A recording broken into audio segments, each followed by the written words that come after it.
कल्पधाम builders and developers की नई पेशकश। शहर के बीचों बीच घर बनाने के सपने अब होंगे पूरे, वो भी फाइनेंस सुविधा के साथ। प्लाट बुकिंग के लिए संपर्क करें पुरुषोत्तम चौरसिया, अंकुर चौरसिया। जब मध्य प्रदेश वालों का मामा हूं तो डिब्रूगढ़ वालों का भी मामा ही हो। एक बार मध्य प्रदेश तक आवाज जानी चाहिए, भारत माता की और डिब्रूगढ़ की जनता की। मंच पर विराजमान हमारे केंद्रीय मंत्री, बहुत सरल और सहज नेता आदरणीय श्री रामेश्वर तेली जी, हमारे लोकप्रिय उम्मीदवार, अभी से होली के मूड में आ गए, भाई प्रशांत फूकन जी, तीसरी बार हो गए, प्रशांत जी चौथी बार, सही है कि नहीं? ताली बजाओ जो। श्री पुलक गोहाई जी, प्रदेश के उपाध्यक्ष भाजपा के, श्री संजय पांडे जी, श्री असीम हजारिका जी, श्री गौतम दत्ता जी, श्री भुवन दत्ता जी, भास्कर सेकिया जी, सभी साथी नेता पदाधिकारीगण और डिब्रूगढ़ में यहां उपस्थित मेरी बहनों, मेरे भाइयों, मेरे भांजे भांजियों, मामा दोनों हाथ जोड़ के शीश झुका के आप सबको राम राम करता है, आप सबको प्रणाम करता है। आज आपसे मिलकर बहुत खुश हूं। आपको ही मुझसे मिलकर खुशी हुई कि नहीं? ये डिब्रूगढ़ और वैसे पूरा आसाम, ये अद्भुत धरती है, सचमुच है। ये वीरों की भूमि है, ये सूरों की भूमि है, ये कवियों और कलाकारों की भूमि है, ये साहित्यकारों की भूमि है, ये ऋषियों महर्षियों की भूमि है। महापुरुष शंकर देव जी की भूमि को मैं प्रणाम करता हूं। लाचित बार फूकन जी की इस पवित्र भूमि को प्रणाम करता हूं। यहां गोपीनाथ बारदोलाई हुए हैं, यहां भूपेन हजारिका ने जन्म लिया है। इस असम की पवित्र धरा को बारंबार प्रणाम। और डिब्रूगढ़ तो अद्भुत है अपना। अच्छा, ये इलाका ऐसा है कि इसके बिना देश का काम चल ही नहीं सकता। सवेरे सवेरे अगर उठो तो सबसे पहले क्या चाहिए? और चाय कहां से आती है? चाय आसाम से जाती है, डिब्रूगढ़, दुलियागंज। यहां के चाय के बागान देख के ही मन आनंद से भर जाता है। और इसलिए मैं भी जब सवेरे उठता हूं और कप को हाथ में लेता हूं चाय के, तो सबसे पहले असम की याद आती है। और केवल चाय नहीं, अगर कहीं जाना हो तो गाड़ी चलानी पड़ती है। और हिंदुस्तान में तेल की कुएं अगर कहीं है तो असम की इस धरती पर है। और डिब्रूगढ़ तो भारतीय एकता का प्रतीक है। ये लघु भारत है। यहां सब प्रांतों के लोग मिलेंगे आपको। और खुशी की बात यह कि सब प्रेम से, एकता और भाईचारे से रहते। अरे हम सब भारत मां के लाल, भेदभाव का कहां सवाल। अपना प्यारा असम। लेकिन कांग्रेस ने 55 साल राज किया। मैं पूछना चाहता हूं डिब्रूगढ़ वालों, क्या दिया कांग्रेस ने असम को? असम को अगर कांग्रेस ने दिया तो घुसपैठ और घुसपैठिए, हिंसा दी, आगजनी दी, मारकाट दी। कांग्रेस के राज में कांग्रेस ने कोशिश की, लड़ाते रहो असम में, भाषा भाषियों के बीच झगड़े कराते रहो, जातियों के बीच संघर्ष कराते रहो, सब लड़ते रहे और वो राज्य करते रहे। डिवाइड एंड रूल्स की पॉलिसी पर चली कांग्रेस।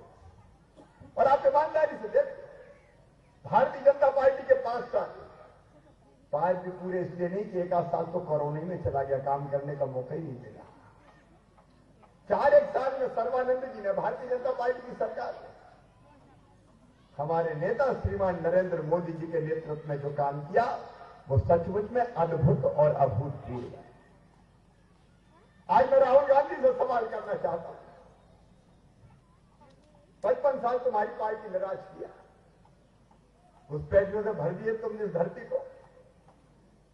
कोई कहीं से आ जाओ, केवल वोट दोगे इसलिए देश बच जाए तो चिंता नहीं है। रक्त रंजित की आसाम को, खून की होलियां खेली गई आसाम में, और आज भी किस रास्ते पर कांग्रेस चल रही है। कांग्रेस को और कोई नहीं मिला। राहुल बाबा, तुमने बदरुद्दीन से रिश्ता जोड़ लिया। कहीं की ईंट कहीं का रोड़ा। राहुल गांधी ने बदरुद्दीन को जोड़ा, कांग्रेस को कहीं का न छोड़ा, असम वालों का दिल तोड़ा। वो लोग जो आसाम की बर्बादी के जवाबदार है। देखिए, एक तरफ भारतीय जनता पार्टी है, नरेंद्र मोदी जी आज केवल देश के नहीं दुनिया के नेता है। नरेंद्र मोदी जी ने संकल्प लिया है एक वैभवशाली भारत, एक गौरवशाली भारत, एक संपन्न भारत, एक समृद्ध भारत, एक ऐसा भारत के भारतवासी दुनिया में कहीं भी जाए तो सीना तान के कहें कि हम भारतीय हैं। ऐसे भारत का निर्माण हो रहा है तो नरेंद्र मोदी जी के नेतृत्व में। पहले भी कांग्रेस की सरकारें रही, अरे पिद्दी से देश हमें डराते थे।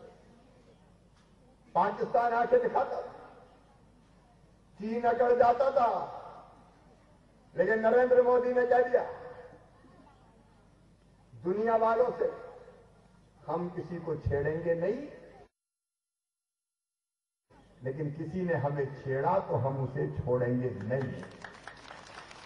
पाकिस्तान को जैसा सबक सिखाया आप जानते हैं, और चीन ने भी डोकलाम में अगर अखड़ दिखाई तो उनके सैनिकों की गर्दन तोड़ के वापिस चीन में फेंक दिया नरेंद्र मोदी की सेना। एक अलग भारत खड़ा हुआ है जिसको दुनिया आज नकार नहीं सकती। ये कोरोना का लड़ाई, कोरोना की लड़ाई, ईमानदारी से दिल पे हाथ रख के बताना डिब्रूगढ़ वालों, अगर नरेंद्र मोदी नहीं होते तो कोरोना को कोई कंट्रोल कर सकता था क्या? अरे जोर से बताओ, कर सकता था क्या? कांग्रेस में तो मर जाते, पता नहीं क्या होगा। लेकिन धन्य नरेंद्र मोदी, पहले इलाज की व्यवस्था, गरीबों के भोजन की व्यवस्था, मजदूरों के खाते में पैसा भेजने की व्यवस्था, गरीब कल्याण योजना, आत्मनिर्भर भारत योजना, और बाद में तुमने वैक्सीन का भी निर्माण हिंदुस्तान की धरा पे करा दिया। और वैक्सीन केवल हमारे देशवासियों को नहीं लग रहा है, दुनिया के कई देशों में हमने भेजे। इजराइल के राष्ट्रदूत कहते हैं कि हनुमान जी ने जैसे संजीवन बूटी लाई थी, वैसे ही नरेंद्र मोदी तुमने वैक्सीन दे दी हमें, हमारी जिंदगी बचाई। नया जीवन देने का काम नरेंद्र मोदी ने किया।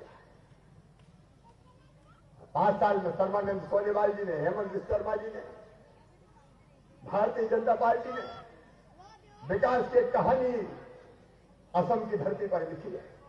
आज मैं आपसे पूछता हूं मेरे बहन और भाई, 55 साल कांग्रेस ने भी राज किया। आप ईमानदारी से बताना, क्या ऐसी सड़कें कभी कांग्रेस ने बनाई थी असम में? अरे जोर से बताओ, बनाई थी क्या? उनके जमाने में तो गड्ढों में सड़क है कि सड़क में गड्ढा है कि गड्ढम गड्ढा है, पता ही नहीं चलता था। आना जाना मुश्किल था। गाड़ी में चलो तो कहते थे गाड़ी खाए हिचकोले, हड्डा पसरा सारे डोले, याद आ गए शंकर भोले। रोड का पता नहीं, शिक्षा की व्यवस्था नहीं, अस्पताल नहीं। अरे नरेंद्र मोदी और सर्बानंद सोनोवाल जी का चमत्कार है, 8 नए मेडिकल कॉलेज खोल दिया असम की धरती पर। सर्बानंद जी को बधाई देता हूं। सर्बानंद जी तो इसी जिले से आते। सर्बानंद का मतलब है जो सबको आनंद दे, वो सर्वानंद, और सबकी भलाई के काम किए। क्या माताएं बहनें, क्या बुजुर्ग, क्या नौजवान, सबने एक तर भाईचारा पैदा किया। स्कूल, अस्पताल, मेडिकल कॉलेज, इंजीनियरिंग कॉलेज, जन कल्याण की अनेकों योजनाएं। अगर विकास के काम गिनाऊं तो आधी रात हो जाए। कांग्रेस को विकास से कुछ लेना देना नहीं था। वो तो केवल वोटों के सौदागर थे। और इसलिए स्वर्गीय तरुण गोगोई जी ने जिंदा रहते हुए जिस बदरुद्दीन अजमल से कभी हाथ नहीं मिलाया, राहुल बाबा और तुम्हारी कांग्रेस उसी अजमल को गले लगा दिया। अजीब हो गई कांग्रेस आज की। अरे इनको गुलाम नबी आजाद नहीं चाहिए, इनको आनंद शर्मा नहीं चाहिए, आजाद नहीं चाहिए, आनंद नहीं चाहिए, इनको अजमल चाहिए, अजमल। ये राहुल गांधी के रास्ते पे नहीं चल रहे, ये तो जिन्ना के रास्ते पे चल रहे हैं रे। जिन्ना जिससे देश को बांटा, क्या अजमल पे जनता भरोसा कर सकती है? ये वो बदरुद्दीन अजमल है जो बेचते तो हैं इत्र, लेकिन जहर घोलते हैं नफरत का। तो जहर घोल रहे हैं असम की फिजा में, जिन्होंने मुस्लिम राष्ट्र की बात खुलेआम कही थी, जो घुसपैठियों के संरक्षक है, घुसपैठियों के संरक्षक के साथ क्यों समझौता किया कांग्रेस बताए। कांग्रेस अजमल, ये रिश्ता क्या कहलाता है ये तो बता दो। केवल वोटों की खातिर ऐसे रिश्ते बनाओ। एक तरफ भारतीय जनता पार्टी, मेरे बहनों भाई, हमने तय किया है हम सबकी सेवा करेंगे, हम सबके काम करेंगे, हम सबको न्याय देंगे, न्याय सबको, लेकिन तुष्टीकरण किसी का नहीं। हम तुष्टीकरण के विरोधी, हम विकास के पक्षधर हैं। मेरी माताएं बहनें बड़ी संख्या में बैठी है। एक तरफ विकास के काम, एक लंबी सूची है उसकी। मैंने देखा तो मुझे सचमुच में गर्व हुआ। ये असम में भारतीय जनता पार्टी की सरकार है जिसने अलग अलग 6 समुदायों को, चाहे कोच हो, राजवंशी हो, ताई अहोम हो, चुटिया, मतक, मोरान, टिटाइज, इनको एसटी का दर्जा देकर उनकी पुरानी मांग पूरी की है। यह भारतीय जनता पार्टी है। वर्षों तक जो बोडो आंदोलन चला उसको समाप्त करके शांति की स्थापना अगर किसी ने की है तो भारतीय जनता पार्टी की सरकार ने की है। यह भाजपा की सरकार है। लैंड सीप करके पहले तो घुसपैठिए जब देखो तब चले आते थे, जमीन से भी आते थे, और जमीन पे जगह नहीं मिले तो जल से भी चले आते थे। लेकिन लैंड सीप करके, आधुनिक तकनीकी का इस्तेमाल करके पूरी तरह से घुसपैठ को रोक दिया है भारतीय जनता पार्टी की सरकार ने। ये देश धर्मशाला नहीं है कि कोई भी कहीं से आए और हम घुस जाए। हमने असम की बादल की समस्या का समाधान किया। स्मार्ट सेंस प्रोजेक्ट में हमने असम की जनता को घुसपैठ से बचाया। मेरे बहनों और भाइयों, ये नरेंद्र मोदी और सर्बानंद जी की सरकार है। 3 लाख से ज्यादा असम वासियों को भूमि के पट्टे देकर मालिक बनाया तो भारतीय जनता पार्टी की सरकार ने बनाया। मैं आपसे निवेदन करना चाहता हूं, अब विकास की बात देखिए। कांग्रेस ने 50,000 करोड़ रुपए से ज्यादा कभी कांग्रेस की सरकार को, और तब जब मनमोहन सिंह जी असम से ही होते थे, राज्यसभा के सदस्य यहीं से थे, कई वर्षों तक असम से संसद में जाते रहे मनमोहन, प्रधानमंत्री जी भी बन गए मनमोहन। लेकिन मनमोहन, कभी तुम्हें असम का विकास का ध्यान नहीं आया। बताना मेरे बहनों और भाइयों, कभी प्रधानमंत्री के रूप में मनमोहन सिंह जी ने दौरे किए असम के? अरे जोर से बताओ किए क्या? इनको कोई राय नहीं देना नहीं था। और नरेंद्र मोदी जी, अगर गिनाऊं तो दर्जनों बार इस असम की पवित्र धरती पर विकास की सौगात लेके आए तो नरेंद्र मोदी आए, निर्देश दिए। ये तेली जी बैठे, केंद्रीय मंत्रियों को निर्देश थे कि जाओ नॉर्थ ईस्ट के विकास के बिना भारत का विकास अधूरा है। डिब्रूगढ़ का विकास चाहिए, असम का विकास चाहिए। इसे बार बार दौरे करो। कांग्रेस के जमाने में 50,000 करोड़ रुपए खर्चा होते थे असम के विकास के लिए। भारतीय जनता पार्टी ने 3 लाख करोड़ रुपया असम के विकास के लिए खर्चा किया, मोदी जी के नेतृत्व। मेरे बहनों और भाइयों, ब्रह्मपुत्र उस पर ब्रिज कांग्रेस के जमाने में 2 नहीं बने, 55 साल में 5 पुल बना के तैयार कर दिए सर्वानंद सोनोवाल। सोनोवाल ने सब पर कमाल किया है, सचमुच पर कमाल किया है। सड़क, highway, 4 lane road. Bharatiya Janata party पुल बनाती है, कांग्रेस तोड़ती है, भारतीय जनता पार्टी जोड़ती है। अब तो वैसे राहुल बाबरी कांग्रेस को तोड़ने में लगे हुए हैं। कांग्रेस के कितने टुकड़े हो गए पता है? G23 एक अलग ग्रुप बन गया है। उनकी वैसे अलग होती है, वैसे अलग होती है। उनको कोई पूछता ही नहीं है कांग्रेस में। पता नहीं कितने गुट कांग्रेस में बन गए, असम में भी कितने गुट है पता है।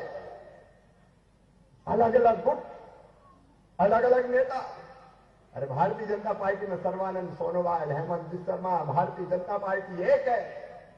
लेकिन कांग्रेस की हालत तो देश में और प्रदेश में ये है कि एक दिल के टुकड़े 1000 हुए, कोई इधर गिरा, कोई उधर गिरा, आपस में ही लड़ मर रहे हैं। जिन्हें असम को घुसपैठ का गढ़ बनाया, बताओ मेरे बहनों और भाइयों, वो असम की जनता की सुरक्षा कर सकते हैं क्या? हमारे 3 ही मुद्दे: सभ्यता, हम असमी संस्कृति, जीवन मूल्य, महापुरुष। ये जो सभ्यता है असम की, इसको बचाएंगे। और दूसरा है सुरक्षा। डिब्रूगढ़ की इस पवित्र धरती पर मैं भारतीय जनता पार्टी का कार्यकर्ता शिवराज सिंह चौहान आज खुले तौर पर कह रहा हूं, कोई भी कहीं का हो मेरे बहनों और भाइयों, डरने की कोई जरूरत नहीं है। भारतीय जनता पार्टी की सरकार पूरी तरह से सुरक्षा देगी, सबको सुरक्षित रखेगी। इस धरती पर हम सब सुरक्षित रहेंगे। होली हो, दिवाली हो, बिहू हो, सब मिलजुल कर मनाएंगे बहनों और भाइयों। आपस में सहोदर सौहार्द का भाव अगर बढ़ाया है तो भारतीय जनता पार्टी की सरकार ने बढ़ाया है। और मेरी बहनों, एक नहीं अनेकों का। और मैं तो हैरत में रह गया, मैंने सुना कि जो 12वीं पास करेंगी बेटियां, उनको स्कूटी दी जाएगी। एक फैसला और है भारतीय जनता पार्टी की सरकार, नरेंद्र मोदी का। देखिए भाई, जीने के लिए क्या चाहिए? रोटी चाहिए, कपड़ा चाहिए, मकान चाहिए, पढ़ाई लिखाई, दवाई और रोजगार का इंतजाम चाहिए। ए मेरे गरीब बहनों और भाइयों, भारतीय जनता पार्टी सस्ता अनाज दे रही है गरीबों को।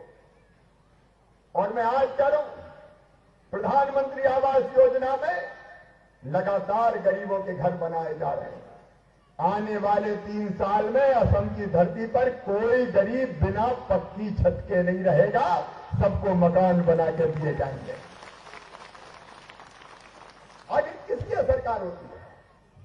लोगों की जिंदगी में आसानी लाने के लिए, लोगों की जिंदगी को आसान बनाने के लिए, सुविधाएं बढ़ाने के लिए। पढ़ो मेरे बेटा बेटियों, चिंता मत करना। वो कांग्रेस की सरकार थी जब APSC की परीक्षा में भ्रष्टाचार होता था। कैश बिना कैश के नौकरी नहीं मिलती थी। मिलती थी क्या बताओ? अरे मिलती थी क्या? क्या कर रही थी कांग्रेस? सर्वानंद सोनोवाल, हमें गर्व है आप पर।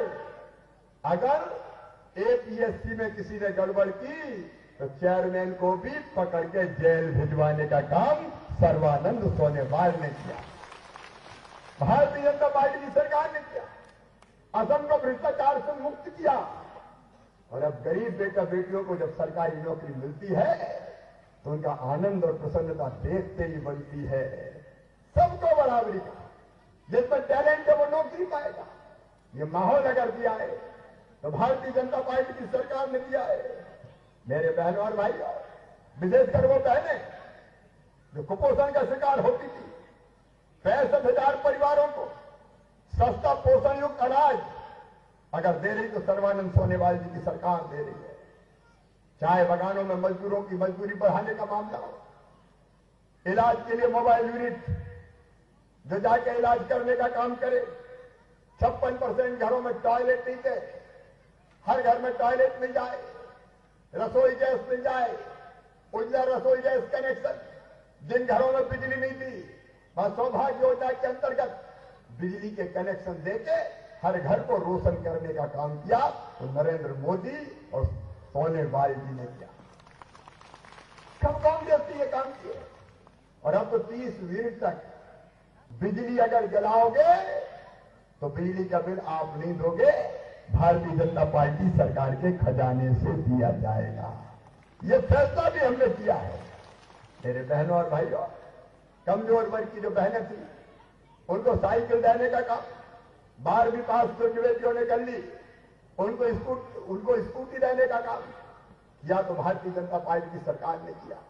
एक तरफ सभ्यता, दूसरा सुरक्षा और तीसरा विकास। ये गारंटी है भारतीय जनता पार्टी की तरफ से। एक तरफ विकास करने वाली पार्टी है तो दूसरी तरफ विनाश करने वाली पार्टी है कांग्रेस। केवल नाटक कर रहे हैं। अब राहुल बाबा इधर तो नहीं आए अभी, लेकिन समुद्र में डाई जरूर लगा रहे हैं, अलग अलग जगह देखोगे। और समुद्र में गोता लगा के फिर उड़ बैठे और कहा कि नरेंद्र मोदी जी मछली वाला एक मंत्रालय अलग बनाओ। अब राहुल भैया भूल ही गए कि मछली वाला मंत्रालय तो 4 साल पहले ही बन गया। उनकी ट्यूबलाइट बहुत देर से जलती है। वो समुद्र में गोते लगा रहे हैं।